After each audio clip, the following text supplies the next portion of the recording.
talking to Ms. Greenlee, Mr. Britton, and Mr. Hodge. And of course, let me again welcome the three of you back to this second segment. Ms. Greenlee, let's have you, Ms. Greenlee, since you've been dealing with this whole issue of youth violence for such a long time, let's have you to explain these two young men to us this day.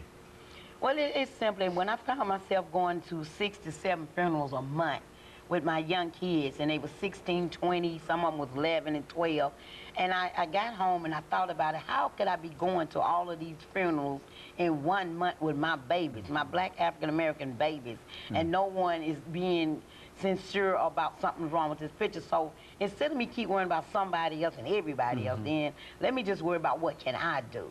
So it was my duty to get out there in the community and start asking questions and start gaining trust with them. Along with my brother Lonnie Greenlee, we hit the streets and the pavement, and we hit it hard. And so this is how we gain the trust of each and every one of the individuals that surround me. I had to come to each one of these young men over and over and over to see my presence and my face and say the same thing to them every day.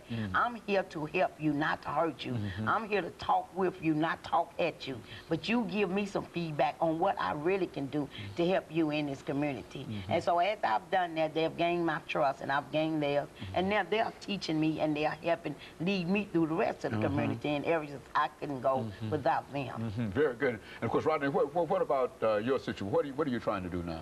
Well, our main focus, again, is to bring unity in our community. And right now, we're working on what we call Respect the Set, CD. And what we want to do is continue to bring the gang members together on one CD. We have an local artist here in the city, Young Paper, who's taking this project on with us, along with trying to get Lil Wayne and Snoop Dogg also on this CD. And our main focus is to respect each other and to get all the different gangs, Crip, Blood, Gangsta Disciple on one CD, that we'll be able to let people know that we can get the three different colors together into one atmosphere together. And a second thing that we're trying to do is we really want to teach our future our pledge that we got. And the pledge is, I pledge not to kill, I pledge not to steal, I pledge not to rob, I pledge to protect and serve my community. And we want to get that pledge out to our community, to our kids, teach it to our future, so as they're growing up, they'll be able to keep that pledge in their mind and change the thoughts that they have. So once we put a positive thoughts in our young people's mind, and I believe the violence will begin to end. Mr. Hart, do you think that that can reach persons that you know who are currently involved in gangs, and if so, why, how do you think it can reach? Well, you know, I say the impossible can be done. So, you know, my main purpose for doing all, it's not for myself. It's for my 2 children. I have so many siblings growing up around me, younger brothers and sisters, younger people in the community, plus my homeboys. So my main purpose to be here is to show them that we can do this. We can do something positive and make money. We ain't got to keep falling back into this trap we keep falling back into. Getting out of jail, can't get a job, so we go back to the drugs, robbing and stealing. You know, so I'm basically taking a step to try to change things around so everybody can see that it is something positive for everybody to do.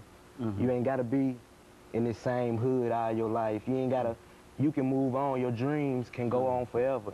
Dreams can be accomplished. So, well, do you believe that there are a large number of folks who might be affiliated with gangs such as yours that could go along with that, can buy into that? I'm pretty sure once they see me doing it and they see a product, you know, they always say if somebody see the product, they give them a better outlook on it. So I'm the product. They know you as a member of a gang, and you've got some attitudes in reference to you. So if they see me doing something positive, they're like, man, he ain't out here robbing, killing nobody, selling no drugs towards my community. That's good. That is a good, that's to the older people. But to the people that are gang members like me, he got a job, he doing something, making positive money, he ain't got to look over his shoulders. So basically what I'm doing is trying to make the impossible possible. Have we not said that in many instances during the conversations that we've had, Ms. Greenlee, that if these young persons had some gainful employment, and that they would probably be willing to sort of change in a real sense and change from guns to murder and et cetera, et cetera. What they need is somebody to have some kind of faith in them and have the opportunities. Is that what? Speak to that. Yes. You just heard it from the horse's mouth. They do not have opportunities out here, and this is what all along Galaxy Star has been trying to put out here on surface. As of February the 2nd, we moved into the Oasis new building, the Youth Opportunity Center on 17th and Charlotte. That would allow a lot of my youth to come in and get an opportunity of training and skills.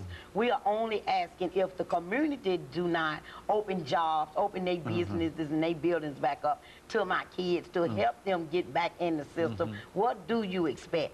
You catch one felon at 12 years old, you 20 years old, that felon still hanging over your head, and you won't let me in. I got to feed my baby. I got to get my grandmother medicine. I got to help my mom that is on drugs trying to get off, take care of my siblings. But you won't let me back in, so I can't do nothing but survive out here. And my only survival is to pick up, kill up, and get what I can. So I ask over and over and over, it's up to us community to open our hearts and our doors up and to manifest some businesses out here. They are ready to get back into society. They are trying, they are showing. But if we keep pointing our fingers at those, look at the pants, look at the braids, look at the grills in their mouth. What are you worrying about all that for? When you put some productive stuff in front of their face, they're going to change all that anyway. These young men has really been gentlemen for the last 2 weeks that they've been hanging out with me. And I think we noticed that, Mr. Britton, that the tape that you're dealing with, that is the CD that you're talking about, this can play a very, very important part in terms of bringing all of them together. How have they reacted to this up to this point, members?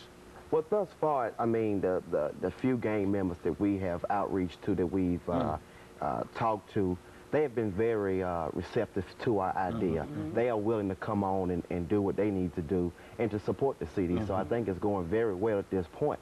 And we are still searching and trying to get as many as we can to support this CD.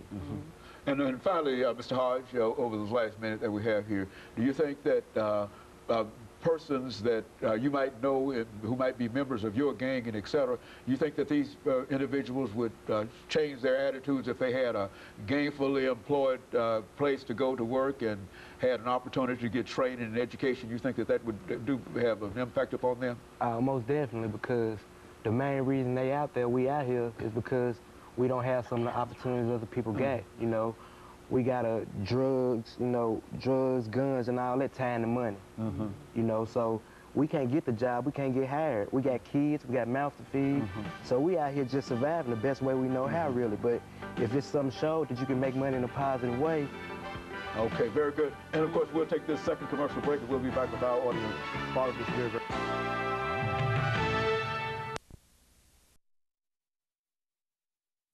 we're talking to Miss